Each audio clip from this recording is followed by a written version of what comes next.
The party that so bravely followed the science for the past 2 years and held the line on what was true and real information now seems to become the party of the anti-science party that is promoting disinformation, malinformation, misinformation that is dangerous and is leading to the death of thousands of people in America every day. The science and the biology is unequivocally clear. 95% of biologists worldwide agree that life begins at fertilization. And at no other point can you look at the human development and say, aha, there it is. Now it's a human. Now it's a human being. No, it is only at conception. It is only at the fertilization of an egg. Does science agree and biologists agree that that is when life begins? But the left wants to bring society back literally hundreds of years into the dark ages of science where we didn't have microscopes, where we didn't understand DNA, where we didn't know that a woman had an egg and that a man had a sperm. We didn't know this back in 1875. Didn't know. But that's where the progressive party wants to bring us in a regressive manner. To back to a time where we didn't understand science, back to a time when the birth of a child was just a mystery. No one really knows. Blatantly denying science. But today, the science is clear. The science is in. And don't be anti-science because it is misinformation, disinformation that is leading to the death of millions of people. This anti-science party is doubling down on their lies of misinformation, ignoring the science, and it is dangerous rhetoric that has killed 63 million people since 1973 in America alone. Today, 3,000 to 4,000 people will die because of this dangerous misinformation that abortion is safe, when in fact, abortion is murder. Abortion is not safe. 2 heartbeats go into abortion clinic and 1 heartbeat comes out. Ironically enough, the killing of the life of an innocent baby is disproportionately affecting the Black and the minority people of color community, with ties to the KKK, ties to the Nazi Party, ties to the Democratic Party, because the Democratic Party was the one that started the KKK, who pushed this eugenics of abortion from Margaret Sanger, who is part of the Nazi Party, to come in to say, hey, this is a great way that we can do away with people of color and limit the population growth of people of color. Absolutely bold-faced, racist ideology. Well, as it turns out, the Progressive Party is actually the regressive party. Turns out that the party that, quote-unquote, fights for the most vulnerable truly wants to kill the most vulnerable. The party of science turns out to be completely anti-science. The party that is anti-racist actively promotes eugenics against people of color. With 95% of biologists agreeing that life begins when the egg is fertilized, why do people seek to continue to deny science? When will Twitter, Facebook, and Google begin to flag this misinformation and disinformation as misinformation and disinformation? When will the fact checkers step in and say, you know what? Actually, science is pretty clear. Life begins at conception. This is dangerous misinformation, disinformation that can lead to the death of a child. Why, for instance, would this party of science deny the basic biological facts of science that a man has an XY chromosome and a woman has an XX chromosome, and that cannot be changed? Maybe it is because that they are no longer a liberal party, but they have post-liberal, post-progressive, with a postmodern worldview that believes there is no objective morality, there is no objective truth, there is no reasoning or rationality. There's only tools that can be used to push forward their ideology and agenda. because in this post-liberal progressivism, the ends of a new world Marxist, socialist, communist, dystopian order justifies the means of being anti-science and anti-human. Hey, it's Lucas Skrobot, and you're listening to The Lucas Skrobot Show, where we uncover purpose, pursue truth, and own the future. Episode 281. It is May 5th, 2022, and if you haven't heard by now, then you actually probably have a life worth living if you haven't heard by now. But Politico leaked a document by the United States Supreme Court, a draft of a ruling that they are planning on giving on Roe versus Wade. Roe v. Wade was put into place back in 1973, where the United States Supreme Court not just made an interpretation of a law, but created a law. So the way that the U.S. government works, it's that elected officials create laws, and the United States Supreme Court decides whether that law is constitutional or unconstitutional. In 1973, with the case of Roe v. Wade, the United States Supreme Court created a law saying that women have a right to abort their babies. That was the law, and it became a federal mandate and a federal law rather than the law being created by each state and the power being given to the people of that state. Well, this leaked document is actually very, very rare in the history of the United States Supreme Court. And the other times that has happened, it has not happened to this extent. Ironically enough, there was a leak leading up to the very first decision of Roe v. Wade back in 1973. But that was after the decision had been made, only a few hours before they were posting the decision. This was a draft that was leaked months before the decision will actually be made in summer, where it will actually be published as an official ruling, which causes a lot of people to scratch their head and wonder, I wonder where this came from. I wonder how this information got leaked, as it is a way for people to persuade and manipulate and intimidate the court, which is blatant corruption. Just blatant.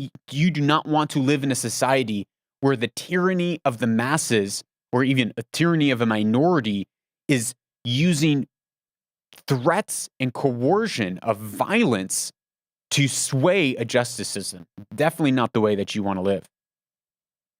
So there's a couple theories out there of who might have leaked this one. It could have been someone with very liberal standings within the court, not necessarily on the bench, but that works within the Supreme Court, a clerk. They would, of course, lose their job, but they would have opened up to them a world of opportunity on the left, staged as a hero. It could be someone on the conservative right, again, a clerk, who would leak this to try to solidify some of the justices' votes so that if they were overturned later and the conservatives actually lost this, they would be able to point to say, actually, you used to stand on this months ago. You were for the overthrowing of Roe v. Wade. And the third potential is that it was an outside hack, that someone hacked the U.S. Supreme Court and accessed these documents and then leaked it to Politico. No one knows. There's active investigations going on to find out. But Alito, who wrote the court ruling, he says Roe was an egregious wrong from the start. Alito wrote, according to Politico, "It is time to heed the Constitution and return the issue of abortion back to the people's elected representatives." So what does it mean that Roe v. Wade very likely could be overturned within the next coming months? Does it mean that abortion is now outlawed in all of America? No. All it means is that the power is given back to the people to vote on it and create laws in their state, which is where the power ought to lie, in the republic system of America. America is not a democracy. It is a republic. when Alito says that this was an egregious wrong, he's saying the egregious wrong is the United States Supreme Court creating a law rather than interpreting laws that exist. And that is the egregious wrong, and he's giving that power back to the states. What does that mean? It means that of the 50 states, 13 states, once this is overturned, 13 states will likely and currently have laws in place that would make abortion completely illegal or very, very, very limited in that state. It does not mean that abortion across America writ large would be done away with. The arguments that I've been hearing on the pro-abortion side, I wouldn't say are pretty astounding. They're pretty run-of-the-mill, which is people bringing it back to the issue of rape. On the issue of rape, first, I would say rape is an egregious crime. The consequences for rape are hardly sufficient for how wicked and vile of a crime rape is. It's in America, you get a slap on the wrist. In many other cultures, the man is protected in rape and women are prosecuted. Women can have a death penalty on them, whereas men are able to pretty much go free. This is egregious. Egregious. We need massive reform when it comes to laws surrounding rape. But the argument is, well, if a woman gets raped, which in America, out of the million-plus abortions that happen every year, less than 1% is because of rape or incest. Less than 1%. So it's a very, very small minority of the abortions that happen every year in America.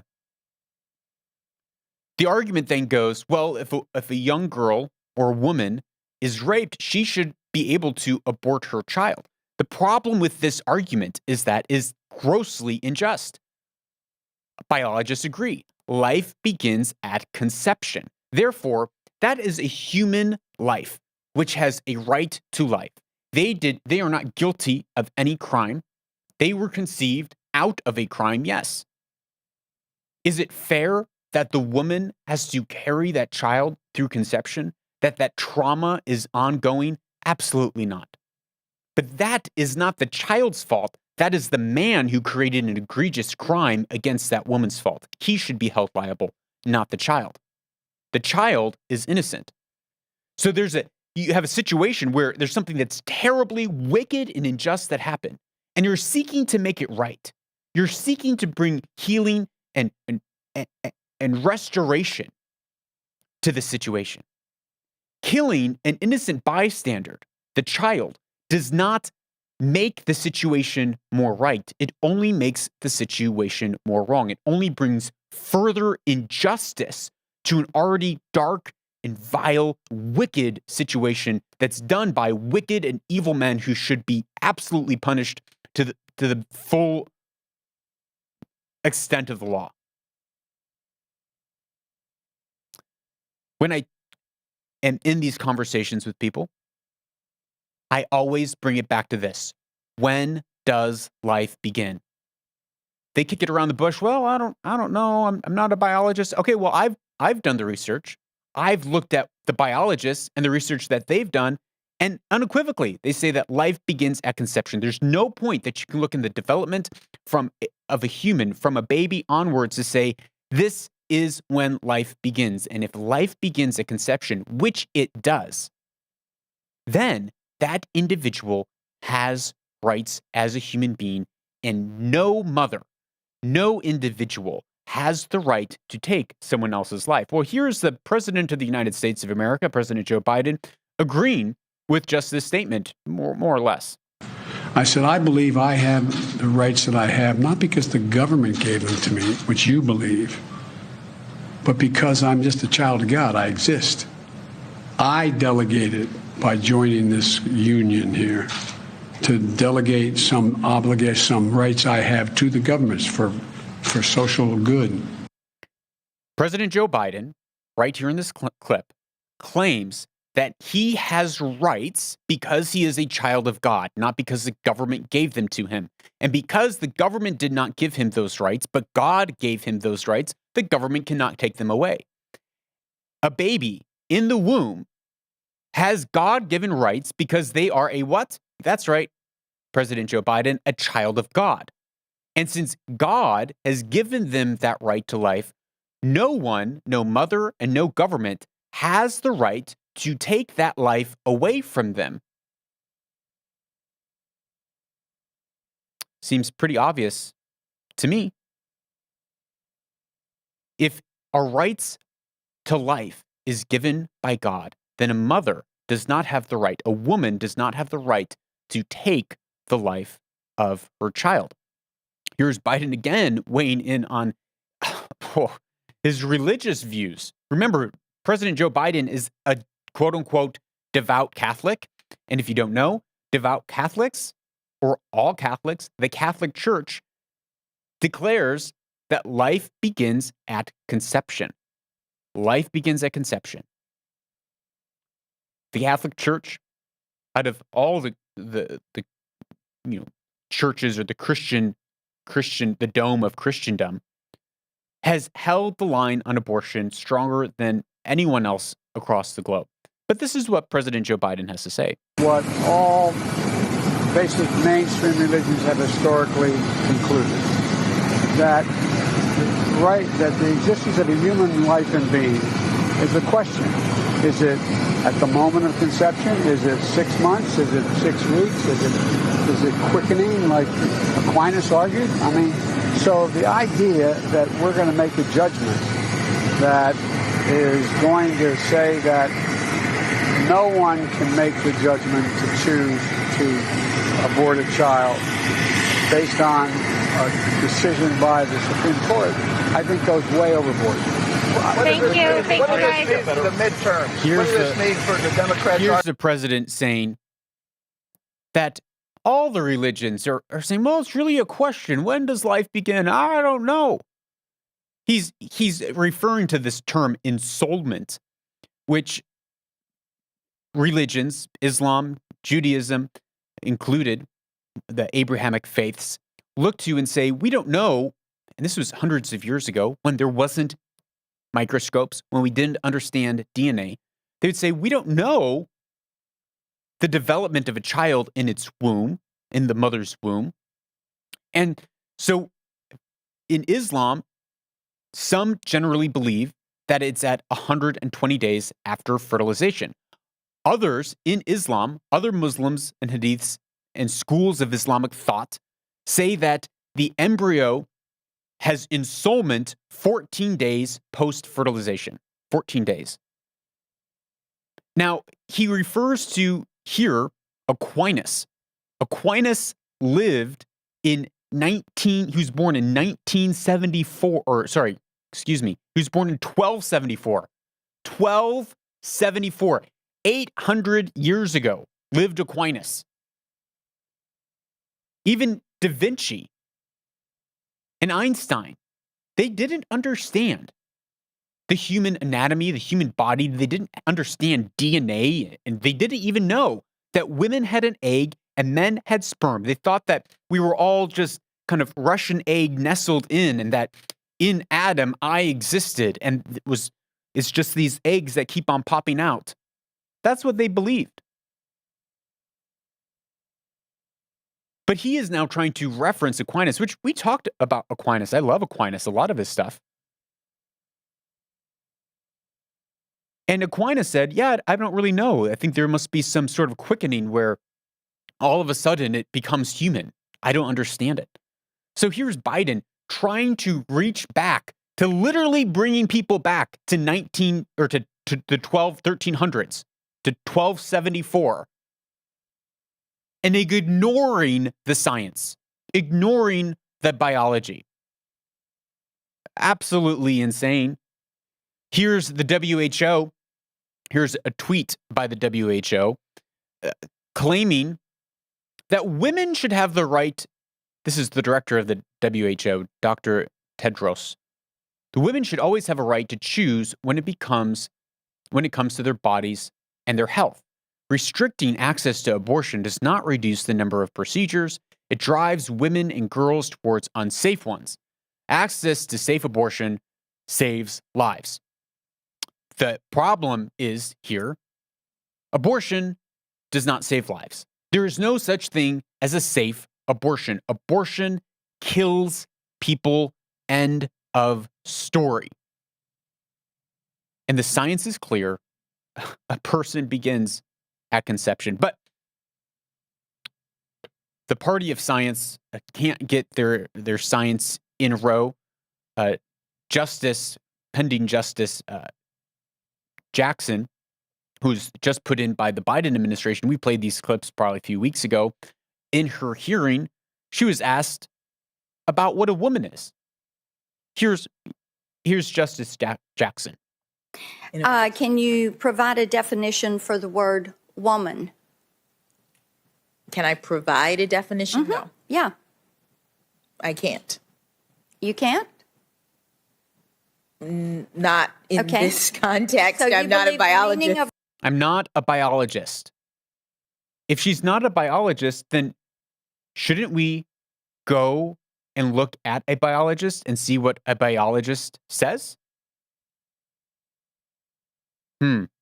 Next clip. When does life begin, in your opinion? Senator, I don't know. Ma'am? I don't know. Here's the truth. Ladies and gentlemen, here's the truth. 95% of biologists affirm the biological view that human life begins at fertilization. That is when life begins. But you know what? It's not about science. It's not about biology.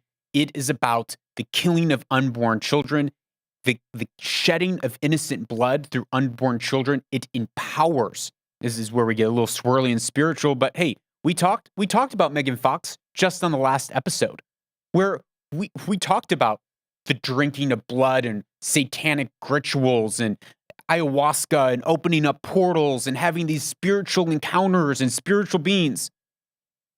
The practice of killing your unborn child is the practice of Baal and Moloch, where they'd have this brass altar, put a burning, flaming fire in the brass statue and altar, so the brass became red hot. And then they take their newborn babies and put it in the hands of this idol that was glowing red hot and sacrifice their baby to these gods for the sake of prosperity and to have a good harvest and fertility.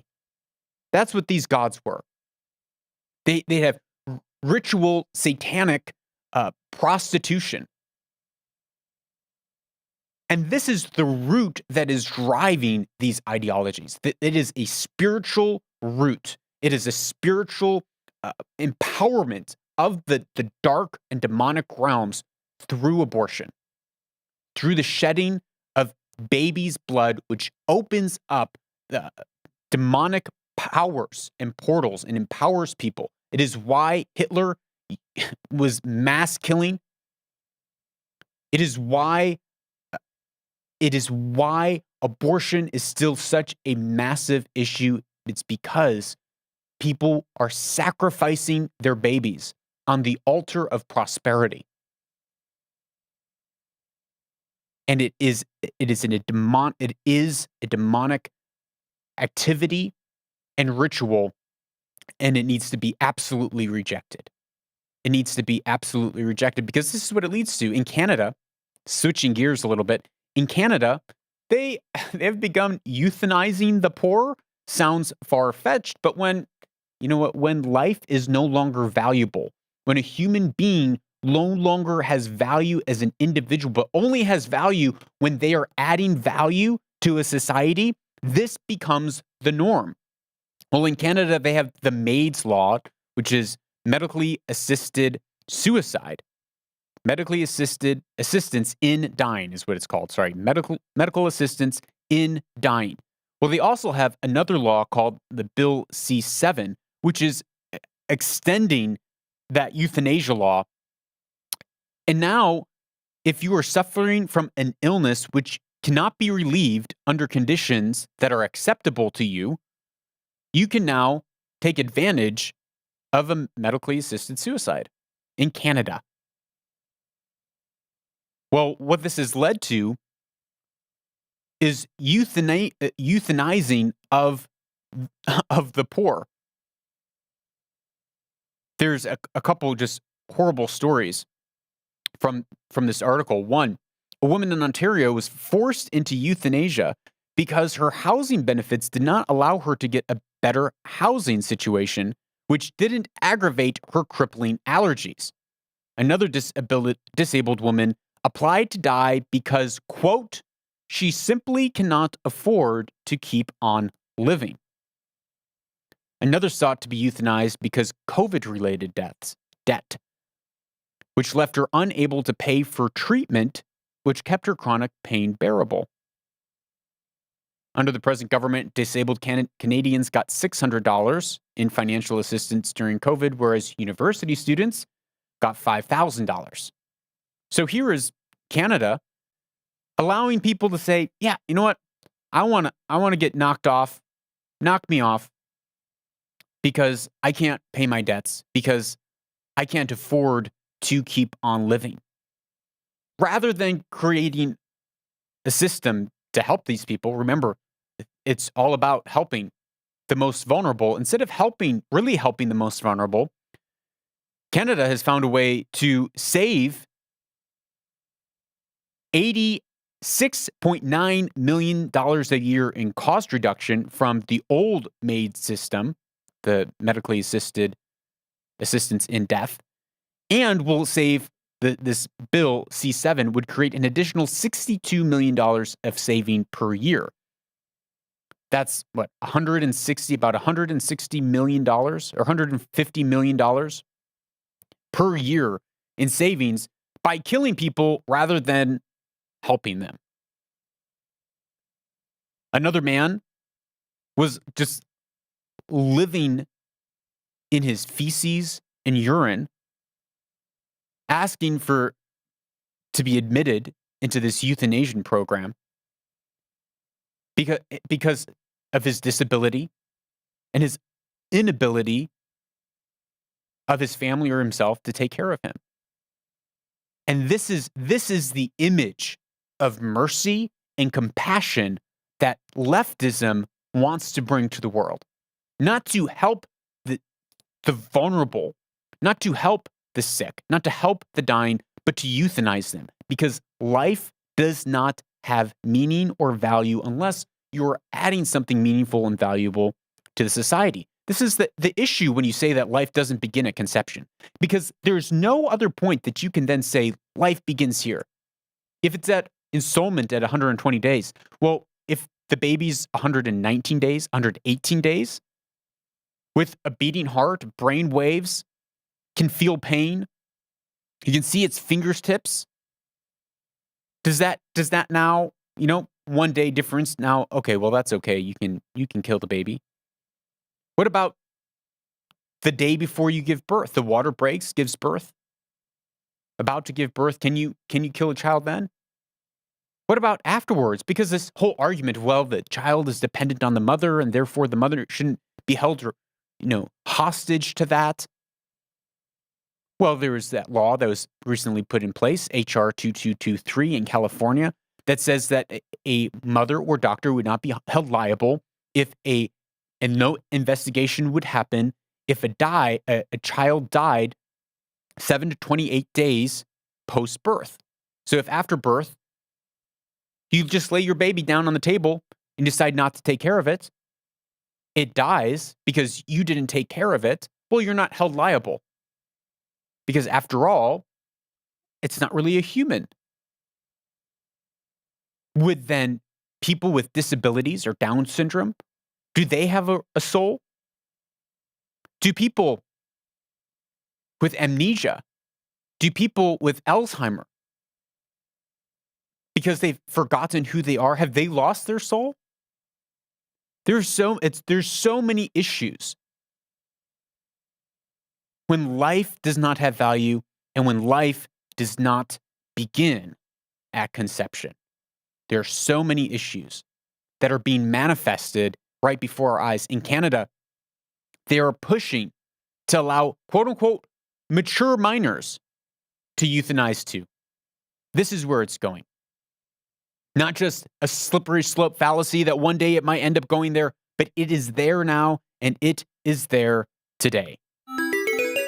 Yeah, that makes sense. In a post-truth society where we have exchanged truth for lies and reason for postmodern irrationality, the absurd finally makes sense. Well, the Biden administration is so committed to combating disinformation and misinformation. And when we say disinformation and misinformation, it really means things that they don't agree with. They want to combat ideas that they don't agree with, such as a man is a man and a woman is a woman. That's hate speech. That needs to be reined in a little bit. But actual disinformation, such as safe abortions save lives, when really safe abortions, quote unquote, safe abortions kill people every time, that's not disinformation. But me saying that would likely become disinformation or misinformation as this moves on. Well, the United States government has created the Department of Disinformation, which is being really called the Ministry of Truth, which harkens back to the 1984 book of George Orwell, where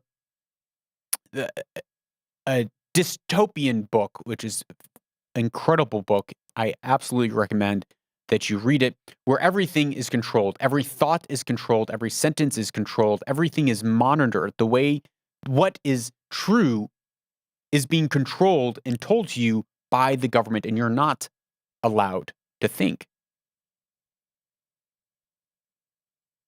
Well, in this dystopian world of 1984, there's the Ministry of Truth, where 2 + 2 = 5.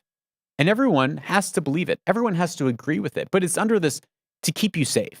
It's under the guise of helping society, to moderating the conversation of society so everyone can live a happy life and get along. This is what is being created in America, even though in the Constitution of America, it says the federal government and the state government cannot infringe upon speech and the freedom of speech, even though this is the war that we have been seeing with Twitter. And this is why Elon Musk bought Twitter, was to do away with the moderation of speech. This word moderation is just a clever way to say the control of speech and the control of thought. Because if you can control speech, you can control thought. And if you can control thought, you can control belief. Well, Nina Jankowicz was put in as the director of the Department of Misinformation. And I was looking through her stuff, her website, and all her media, and I found one interesting interview. There's a lot of things that she has put out there. Funny theatrical songs, which I can appreciate the wit and the humor and the satire of it, even though it's like, well, this is legitimately crazy. I don't think she's just being funny. I really think this is what she believes. But instead of playing that for you, because you might have already seen it, I found this incredible little piece from NPR with her talking about disinformation on pregnancy apps, of all things. These pregnancy apps are just incredibly popular among expecting parents, and I have to imagine that people who download them, they are not expecting to encounter disinformation. Give us some examples of what that can look like. I was being peddled to. There was a ton of advertising. I was subscribed immediately to a bunch of mailing lists. I started getting mail in my home. Okay, this is disinformation. Advertisements on pregnancy apps. A pregnancy app, by the way, is there as a service, and they need to make money to survive. So if you're not purchasing the pregnancy app, if you're not paying the $2.99 or $9.99 to buy the app, the person who made it for free is getting zero money to provide you with that service. So how are they going to monetize that? Well, they're going to put advertisements on there. Here is Nina saying that advertisements on an app, that advertisements, ladies and gentlemen, is disinformation. This is the person who is being placed in the federal government of the United States, which people move to because they can have freedom of thought, freedom of faith, freedom of speech. But now it's going to the point where there's not even freedom of advertising, not even false advertising, it's just advertising. Here's another clip by Nina.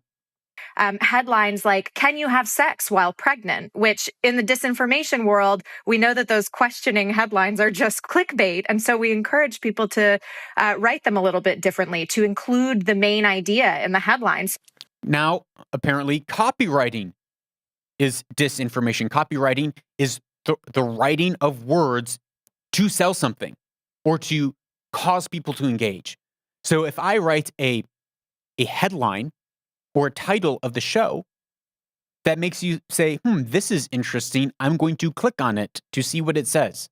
That is quote unquote clickbait. But now it's not just a good article that stirred up interest that caused you to want to go and read.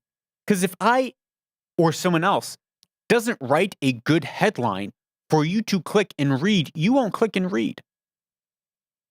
But now, according to Nina, that's disinformation. And in what ways are we going to encourage? Are we going to shadow ban people on the internet for writing a good headline because it could be clickbait? Even though in that article, they're explaining, well, yeah, you can have sex while you're pregnant. Here's a last clip by Nina. Disinformation is the false or misleading information that is shared with malign intent. And the malign intent here is to make money off of pregnant people. And we can have, disinformation for profit. And we've seen that in the political realm, and we've seen that outside of it as well, especially with the anti-vaccination rhetoric we've seen during the coronavirus pandemic. So I would say they are one and the same. Pregnant people. Notice, pregnant people. Disinformation is making money off of pregnant people. This is the world that they want to bring to you. One, pregnant people. I think that's just so hilarious. I think it's just so funny. Two, that it's disinformation to sell a pregnant woman, something. However, I have a sneaking suspicion that saying that an abortion is safe will never be flagged as misinformation, even though let's play this clip again. Disinformation is the false or misleading information that is shared with malign intent. Shared with malign intent. Saying an abortion is safe is being shared with malign intent to make a profit off of pregnant women to kill their babies. That is being shared with malign intent, and it's a lie. It is a lie because biologists and science agrees that life begins at conception, and therefore there's no such thing as a safe abortion. The WHO should be flagged. The CDC should be flagged. Anyone who is claiming that abortion is safe, anyone is claiming that life does not begin at abortion is anti-science. And if we're going to have flags on all of our posts leading back to the CDC or to the WHO or the whoever, the fact checkers need to check this. The fact checkers need to come in and say, well, actually, the science is in and life begins at conception. Abortion is killing a child. Well, this show is brought to you by listeners and viewers like you. I want to thank you for being here and listening. If you get value out of the show, I ask that you give value back to the show and the value that you get out of it. We have people who give $1 an episode, $4 a month, and that is a great encouragement. So thank you for doing that. And we have others who give $20 a month. We have others who give hundreds a month. So thank you for supporting this show. If you want to support this show, you can give value for value by visiting lucasscrobot.com/support, and you can give your hard, cold fiat there. Well, don't go away. We'll be right back with our closing Weaver and Loom segment. How do you feel about the...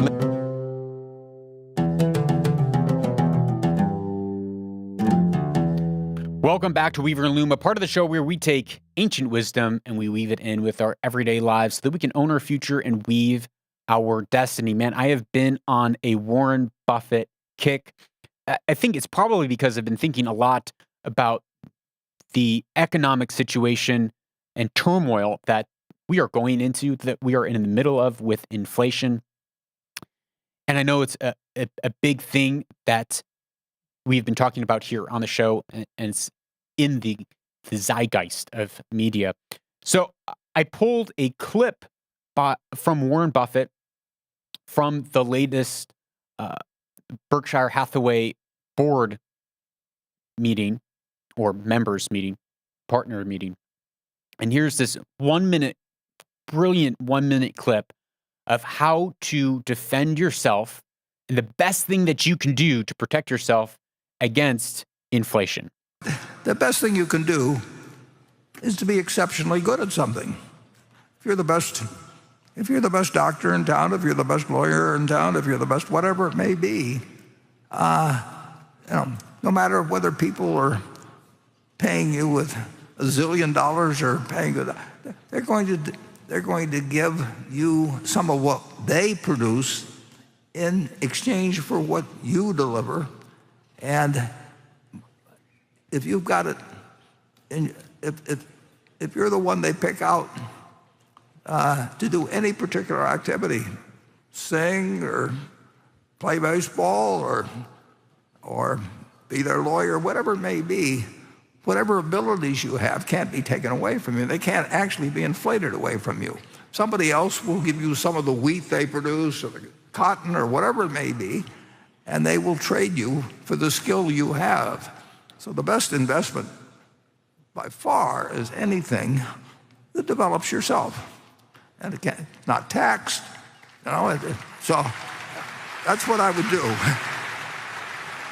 If you are in a place, which I'm assuming who's not, that's thinking about, worried about inflation and wondering what is the best thing that I can do to own my future? What is the best thing that I can do to weave my destiny? How can I create an atmosphere